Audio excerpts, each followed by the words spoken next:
الحمد للہ رب العالمین والصلاة والسلام علی سید الانبیاء والمرسلین اما بعد فاعوذ باللہ من الشیطان الرجیم بسم اللہ الرحمن الرحیم وما ارسلنا من قبلك من رسول ولا نبی الا اذا تمنى القى الشیطان فی امنیہ فینسخ اللہ ما یلقی الشیطان ثم یحکم اللہ آیاتہ واللہ علیم حکیم صدق اللہ العظیم. وما ارسلنا من قبلک من رسول ولا نبی، اور ہم نے آپ سے پہلے جتنے رسول یا نبی بھیجے ہیں الا اذا تمنا القی الشیطان، سب پر کبھی یہ واقعہ گزرا اذا تمنا، جب انہوں نے پڑھا، یعنی کیا وحی جو آئی اس کی تلاوت کی، اس کو پڑھا. القی الشیطان فی امنیتہ، تو ان کے پڑھنے میں لوگوں پر کچھ اپنی طرف سے شیطان نے ملا دیا. فینسخ اللہ ما یلقی الشیطان، تو مٹا دیتا ہے اللہ اس شیطان کے ڈالے ہوئے کو. ثم یحکم اللہ آیاتہ، پھر اللہ اپنی آیتیں پکی کر دیتا ہے.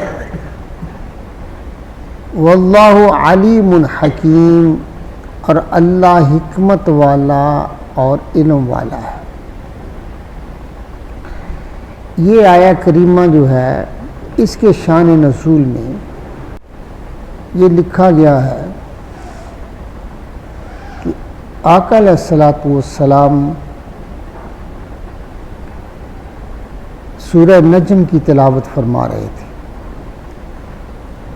اور سورہ نجم کے دوران آقا علیہ الصلوۃ والسلام نے جب یہ آیہ کریمہ یہ پڑھی افرأیتم اللات والعزیٰ، یہ 19 نمبر ہے آیت نمبر سورہ نجم کی، اور فرمایا وَمَنَاةُ الثَّالِثَةَ الْأُخْرَى، یہ دو آیتیں تلاوت کی نا، تو اس وقت کیا ہوا، یہ بڑی قابل غور بات ہے، میں نے اس لیے اس کو مؤخر کیا تھا اس دن، کہ اس وقت اب روایت میں یہ باتیں آتی ہیں، یہ 3 طرح کے نظریات پائے جاتے ہیں اس کے اندر. ایک تو یہ ہے نظریہ کہ جب یہ آیتیں تلاوت کیں، اب کفار بھی سن رہے تھے حرم پاک میں، حضور کے غلام بھی وہاں موجود تھے، تو کفار نے یہ چاہا کہ اب ہمارے جو بتوں کی ذکر ہوا ہے نا، ہو سکتا ہے اس کے بعد حضور اس کی مذمت فرمائیں، تو انہوں نے یعنی یہ کافروں نے یہ قول کیا تلک الغرانیق الاولی وان شفاعتہن لترتجى، یہ الفاظ انہوں نے کہے کہ یہ جو مورتیاں ہیں، یہ جو بت ہیں، یہ بڑے بلند و بالا ہیں، ہاں جی، اور ان کی شفاعت کی امید کی جاتی ہے. یہ انہوں نے خود کہا، اور حضور علیہ الصلوۃ والسلام نے سورہ نجم کی تلاوت کی تو سجدے میں گئے، تو وہ کافر بھی حضور علیہ الصلوۃ والسلام کے ساتھ سجدے میں انہوں نے بھی سجدہ کیا. لیکن یہ قول کنہوں نے کیا؟ کفار نے. ایک نظریہ تو یہ ہے. دوسرا یہ ہے کہ یہ شیطان نے یہ الفاظ کہے، یہ الفاظ کافروں نے نہیں بلکہ شیطان نے یہ الفاظ کہے، اور وہ کافروں کی اور دوسرے لوگوں کے جو ہے نا وہ کانوں تک پہنچے. اور کہا یہ گیا کہ یہ آواز جو شیطان نے نکالی یہی لفظ کہہ کے تو یہ حضور کے آواز کے مشابہ تھی. بات سمجھ میں آ رہی ہے؟ یہ حضور کے آواز کے مشابہ تھی، یعنی لوگوں نے کہا یہ حضور نے کہا ہے. یہ الفاظ، یہ جو مورتیوں کی تعریف کی گئی ہے کہ ان سے شفاعت کی جو ہے نا وہ تمنا کی جا سکتی ہے، جو آرزو کی جا سکتی ہے، امید کی جا سکتی ہے، یہ حضور نے کہا. تیسرا جو ہے وہ ایک روایت ہے مسند بزار نے اس کو بیان کیا، اور اس کے علاوہ ایک اور تفسیر ہے تفسیر ابن مردویہ، انہوں نے اس روایت کو بیان کیا. انہوں نے کہا کہ یہ حضور علیہ الصلوۃ والسلام کی زبان سے شیطان نے کہلوائے. یہ الفاظ حضور کی زبان سے آ گئے. پھر جبریل علیہ الصلوۃ والسلام حاضر ہوئے، انہوں نے کہا کہ اے محمد صلی اللہ علیہ وسلم، میں تو یہ الفاظ لے کے نہیں آیا تھا جو آپ نے کہہ دی ہیں. یہ سورہ نجم کی بات ہو رہی ہے، بات سمجھ رہے ہیں نا؟ تو میں نے تو یہ بات کہی نہیں ہے، اور نہ اللہ نے اس کی وحی کی، تو آپ نے یہ کیا کر دیا؟ تو حضور علیہ الصلوۃ والسلام اس سے پریشان ہوئے. حضور علیہ الصلوۃ والسلام ظاہر پریشان تو ہونا تھا. حضور پریشان ہوئے تو اللہ تعالیٰ نے یہ سورہ حج کی جو آج ہم نے آیت پڑھی ہے، سورہ حج کی جو آیت ہم نے آج پڑھی ہے، یہ آیت کریمہ اللہ تعالیٰ نے نازل فرمائی ہے کہ محبوب اس سے پریشان نہ ہوں. آپ سے پہلے انبیاء سے بھی ایسے واقعات ہو جاتے تھے. بات سمجھ میں آ رہی ہے کہ اس کی تسلی کب کی؟ سورہ حج کے اندر. واقعہ کب پیش آیا؟ سورہ نجم کے اندر. اور حضور علیہ الصلوۃ والسلام کو تسلی کب دی گئی؟ سورہ حج کے اندر. اب یہ جو مشرکین جو ہیں یہ بھی سجدے میں گر گئے. اچھا، اس کے بعد یہ جو سند بیان کی گئی ہے، یہ حدیث لی گئی حضرت عبداللہ ابن عباس رضی اللہ تعالیٰ عنہ سے. یہ بھی بات آپ نے ذہن میں رکھنی ہے، ٹھیک ہے نا؟ اور یہ جو روایت ہے حضرت عبداللہ ابن عباس سے لی گئی، یعنی ان کو راوی بنایا گیا ہے. اور یہ متصل نہیں ہے اس لیے کہ یہ حضور علیہ الصلوۃ والسلام سے نہیں ہے، تک نہیں پہنچے. عبداللہ ابن عباس سے اس کو روایت کیا گیا. کرنے والے جو ہیں وہ ڈائریکٹ امام بخاری رحمہ اللہ، وہ کہتے درمیان سے جتنے بھی جو اسانید ہیں، جتنے بھی جنہوں نے روایت، درمیان کے اندر کوئی نہیں، تابعی نہیں ہے، تبع تابعی نہیں ہے، دوسرے نہیں ہے. یہ جو بات کی گئی ہے یہ بھی آپ نے اس کو ذہن میں رکھنا. اور اگر ہم اس کو مان لیتے ہیں، یہ روایت جو ہے عبداللہ ابن عباس رضی اللہ کے حضور کی زبان سے یہ ادا ہوئے ہیں، اگر یہ مان جائیں تو پھر تو شریعت کا سارا جتنا بھی جو ہے شریعت سارے سے اعتماد اٹھ جائے گا. پھر تو اعتماد والی بات ہے، پتہ نہیں کہاں شیطان نے حضور کی زبان سے ایسی بات کہلوا دی. تو یہ جو بات ہے صحیح حدیث سے ثابت ہے کیا کہ شیطان خواب میں آ کر حضور علیہ الصلوۃ والسلام کی شکل کو نہیں اپنا سکتا. یہ صحیح حدیث سے ثابت ہے. تو جب شیطان آپ کی صورت کے مماثل نہیں ہو سکتا، کہاں؟ خواب کے اندر، تو آواز کے مماثل کیسے ہو سکتا ہے؟ پھر آواز میں وہ کیسے مماثل ہو سکتا ہے؟ اور کیسے اشتباہ ڈال سکتا ہے؟ حالانکہ وہ اس میں مکلف نہیں ہوتا بندہ. دیکھیے نا کہ خواب کے اندر آپ مکلف ہیں، آپ کچھ بھی دیکھ سکتے ہیں. کو خواب کے اندر جو مکلف نہیں ہے وہاں آ کر شیطان بھی حضور کی شکل کو اور آواز کو نہیں اپنا سکتا، اشتباہ نہیں ڈال سکتا، تو جاگتے میں کیسے ہوگا؟ وہاں تو مکلف ہوتا ہے انسان، اس کی زبان سے جو نکلے گا، خدا نہ کرے اللہ تعالیٰ محفوظ ہو، اور خواب کے اندر کسی کی زبان سے کلمات کفریہ ادا ہو جاتے ہیں تو اس پر کفر کا فتویٰ تو نہیں لگے گا نا، خواب کی حالت ہے۔ لیکن اگر ظاہر میں ایسا کرے گا بچے گا؟ ہاں جی۔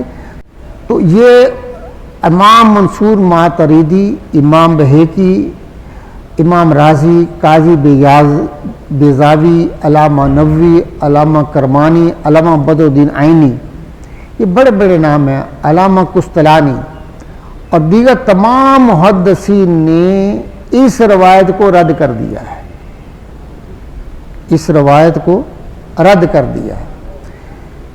اہل علم میں سے علامہ عسقلانی اور علامہ قرانی، یہ دو شخص ہیں جنہوں نے اس کو قبول کیا، اس روایت کو۔ کیوں؟ انہوں نے کہا اس کے قبول کرنے کا سبب یہ ہے، کہتے ہیں کہ یہ مختلف اسانید سے آ گئی ہے، مانتے وہ بھی ہے کہ یہ ضعیف ہے، یہ نہیں وہ کہتے یہ صحیح حدیث ہے، وہ بھی مانتے ہیں کہ یہ حدیث ضعیف ہے، اس کے روات سارے کے سارے ضعیف ہیں، لیکن کہتے ہیں کہ مختلف طریقوں سے یہ مختلف جو ہے نا یہ طرائق سے یہ آئی ہے، لہٰذا یہ اس کو کوئی نہ کوئی حقیقت ہوگی۔ یہ دو شخص ہیں جو اس بات کی طرف، حالانکہ ان کا نام بڑا ہے، یہ کوئی معمولی آدمی نہیں ہے، یہ کوئی معمولی آدمی نہیں ہے، یہ بڑے آدمی ہیں۔ علامہ عسقلانی رحمہ اللہ، علامہ قرانی، یہ بہت بڑے آدمی ہیں، علمی دنیا میں بڑے نام ہیں۔ انہوں نے تو سورہ حج کی اس آیت کی تفسیر کرتے ہوئے علامہ علوسی رحمۃ اللہ علیہ، جو بہت بڑا نام ہے تفسیر میں، نبی کریم علیہ الصلوۃ والسلام، وہ فرماتے ہیں جب نبی کریم علیہ الصلوۃ والسلام جو ہے امت میں، انہوں نے اس میں یہ کہا کہ جب نبی کریم علیہ الصلوۃ والسلام نے یہ امت میں وسعت کی تمنا کرتے، اس کا ترجمہ انہوں نے جو کیا ہے، یعنی اس کا جو مفہوم بیان کیا اس آیت کا، تو شیطان مسلمانوں کو دین سے برگشتہ کرنے کے لیے ان کے دلوں میں وسوسے شکوک ڈال دیتا۔ جب حضور یہ تمنا کرتے، مثلا شجرۃ الزقوم، جسے تھور کا درخت کہا جاتا ہے کہ وہ جہنم میں ہوگا، وہ کہتے کہ لکڑی، جیسے میں نے پہلے بتایا تھا پچھلے پہ کہ لکڑی اور جہنم میں آگ جل رہی، یہ کیوں نہیں جلی، یہ وہاں درخت کیسے آ گیا؟ یہ لوگوں کے دلوں میں شبہات ڈالتا شیطان۔ قرآن میں مکھی کا ذکر آیا تو کہا اللہ اتنا بڑا، اور مثال اتنی مکھی کی دے دی۔ ہاں جی، اس طرح کی وہ بات کہتے۔ قرآن مجید میں ہے کہ انکم وما تعبدون من دون اللہ حسب جہنم، تم اور اللہ کے سوا تمہارے معبود سب جہنم میں جائیں گے، یہ کہا۔ تو کہا کہ عیسیٰ علیہ السلام، شیطان نے کہا عیسیٰ علیہ السلام کی بھی تو عبادت کی گئی ہے، عزیر علیہ السلام کی بھی عبادت کی گئی ہے، اس طرح وہ بھی جہنم میں جانے چاہیے، یعنی اس طرح کی شبہات وہ ڈالتا۔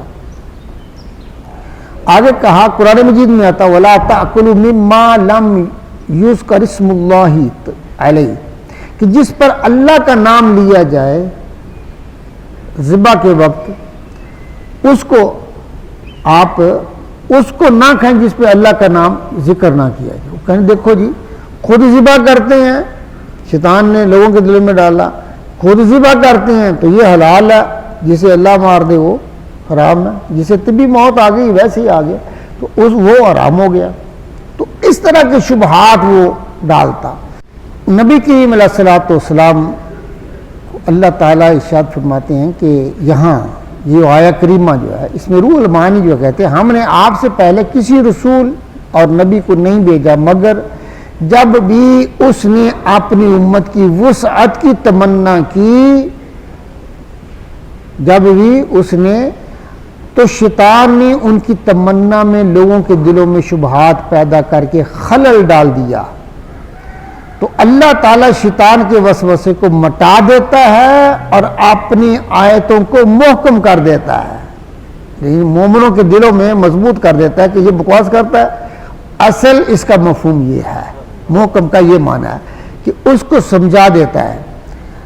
اب یہ روایت جو ہے جس کے بارے میں میں پہلے عرض کر چکا ہوں، امام بزار اپنی سند میں یوسف بن حماد، امیہ بن خالد، شعبہ ابو بشر اور سعید بن جبیر کے ساتھ حضرت ابن عمر، یہ نبی کریم صلی اللہ علیہ وسلم مکہ میں تھے، انہوں نے کہا اس روایت میں مکہ میں تھے، آپ نے سورہ نجم میں جب یہ آیت پڑھی، یہ جو میں نے افرأیتم اللات والعزیٰ، ہاں جی، یہ آیت جب پڑھی تو نبی کریم صلی اللہ علیہ وسلم کی زبان سے یہ کلمات جاری ہوئے، یہ تلک الغرانیق والے۔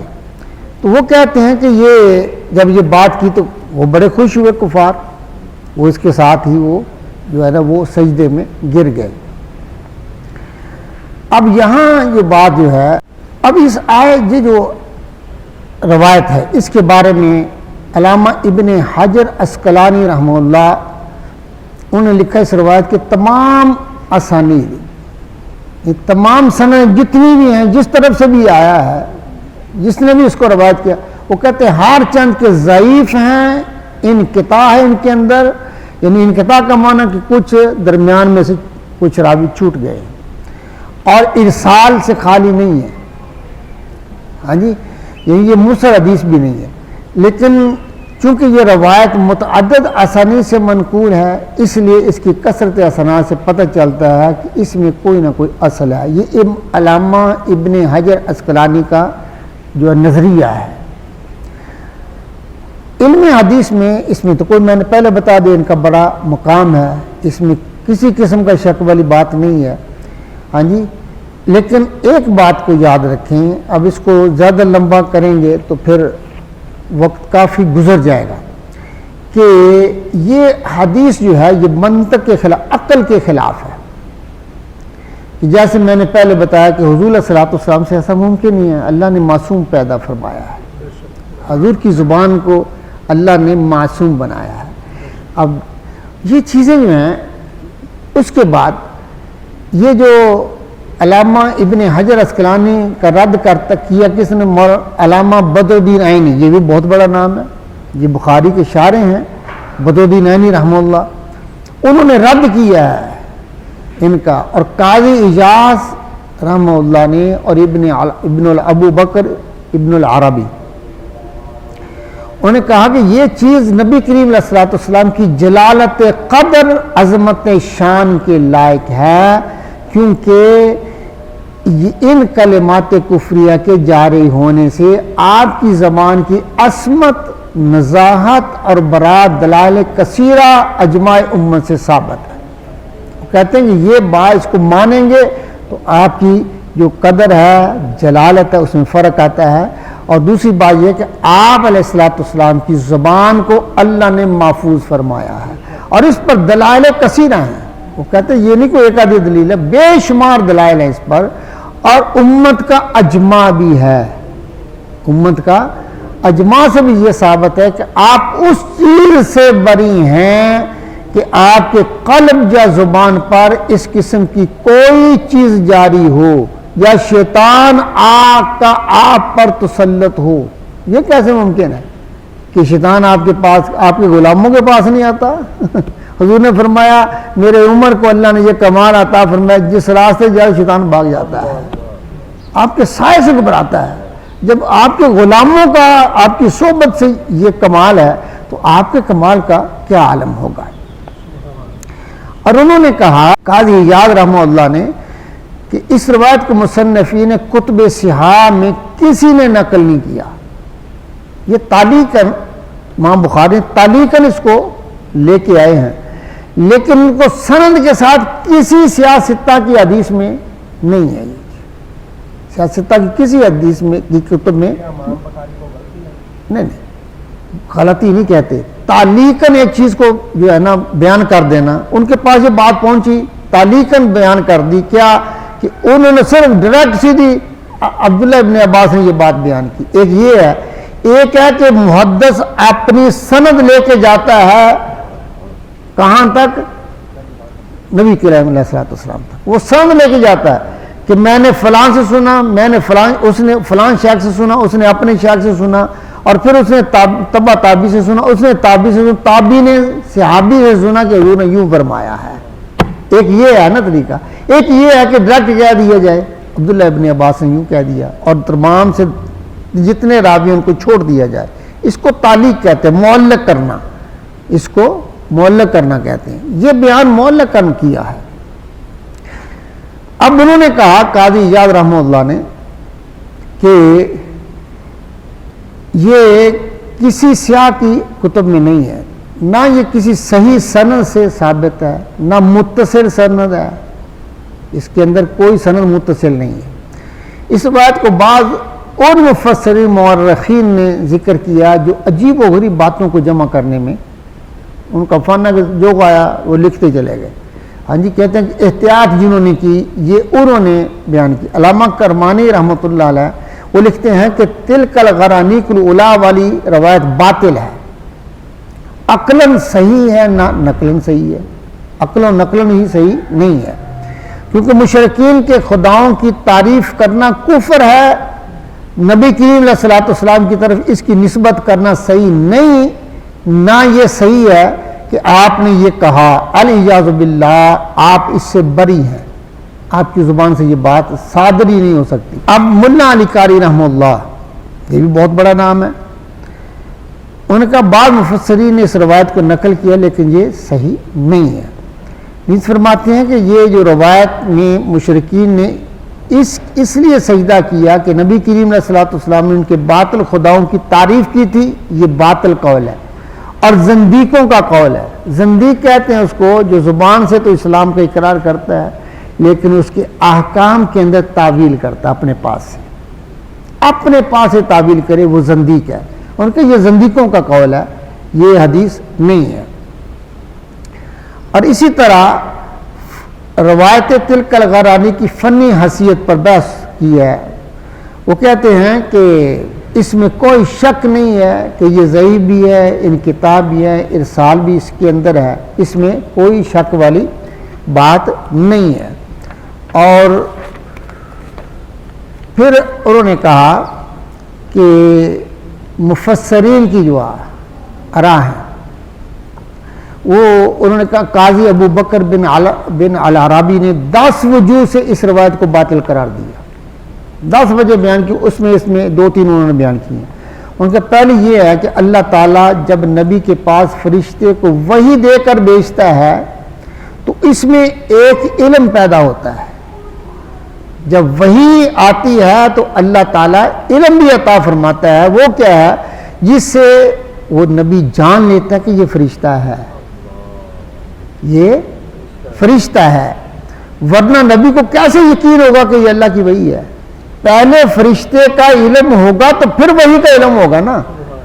کہ نبی کو یہ پتہ چل جاتا ہے کہ یہ فرشتہ ہے، یہ معرفت مل جاتی ہے، پھر اس کے بعد وحی لیتا ہے نبی. وہ کہتے ہیں کہ تو اس میں ایک علم پیدا جس سے وہ جان لیتا کہ یہ فرشتہ ہے. ورنہ نبی کو کیسے یقین ہوگا کہ یہ اللہ کی وحی ہے؟ پھر یہ کیسے ممکن ہے کہ شیطان آ کر کچھ کلمات پڑھے اور آپ کو پتہ نہ چلے؟ یہ کیسے ممکن ہے کہ شیطان میں اور فرشتے میں حضور فرق نہ کر سکیں؟ یہ کیسے ممکن ہے؟ ہاں جی، وہ کہتے ہیں کہ یہ دوسری وجہ یہ ہے کہ اہل علم کا اس پر اجماع ہے. اہل علم کا اس پر اجماع ہے کہ اللہ تعالیٰ نے آپ کو کفر شرک سے معصوم رکھا ہے. اعلان نبوت سے پہلے بھی بچپن سے لے کے 40 سال تک جب تک آپ نے اعلان نبوت نہیں فرمایا، یہ ساری زندگی بھی آپ کی معصوم ہے. اور بعد میں تو وہی آ گئی ہے 40 سال کے بعد. یعنی آپ علیہ الصلوۃ والسلام اس پر امت کا جمع ہے کہ کفر و شرک سے ہمیشہ معصوم رہے ہیں، پاک رہے ہیں. تو جو شخص ایک آن کے لیے بھی، ایک لمحہ کے لیے بھی، جو شخص ایک آن کے لیے بھی آپ پر کفر کو جائز رکھے. کوئی شخص اگر یہ کہتا ہے یہ ایک لمحہ کے لیے آپ نے شرک کیا یا آپ نے کفریہ کلمات کہے یا آپ کفر پر رہے، فرماتے ہیں یہ وہ خود ہی اسلام سے خارج ہو جاتا ہے. ایک لمحہ اگر کوئی امتی یہ خیال کرے کہ حضور علیہ الصلوۃ والسلام سے کفر یا شرک صادر ہوا تو وہ خود ہی اسلام سے خارج ہو جاتا ہے. وہ کہتے ہیں تو ظاہر ہے کہ بتوں کی تعریف کرنا، ان کو شفاعت کرنے والا کہنا، یہ کیا ہے؟ یہ کفر ہے. یہ کیا ہے؟ کفر ہے. جب یہ شفاعت کرنا یہ کلمات کفر ہیں تو حضور کی زبان سے کیسے ادا ہوگی؟ حضور کے بارے میں یہ عقیدہ رکھنے والا ایک آن کے لیے وہ کافر ہو جاتا ہے تو حضور خود یہ کلمات کفر کیسے ادا کریں گے؟ اور پھر فرماتے تیسری وجہ یہ ہے کہ ہم امت محمدیہ صلی اللہ علیہ وسلم، یہ تو ہم بہت دور ہیں نا، اب کتنے دور ہیں.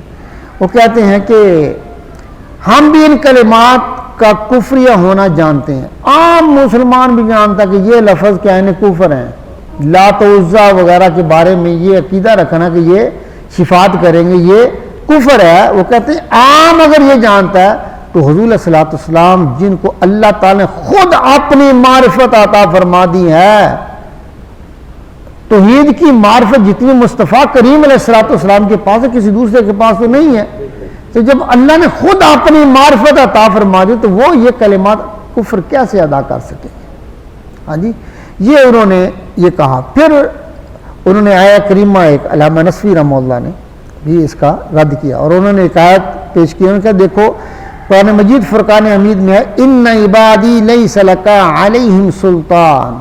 اللہ فرماتا ہے شیطان تجھے میری خاص بندوں پر تسلط نہیں ہو سکتا، تجھے میرے خاص بندوں پر تسلط نہیں ہو سکتا. وہ کہتے حضور کی امت کے خاص لوگ جو ہیں شیطان تو ان پر تسلط نہیں کر سکتا، نبی پاک کا تسلط کیسے کرے گا؟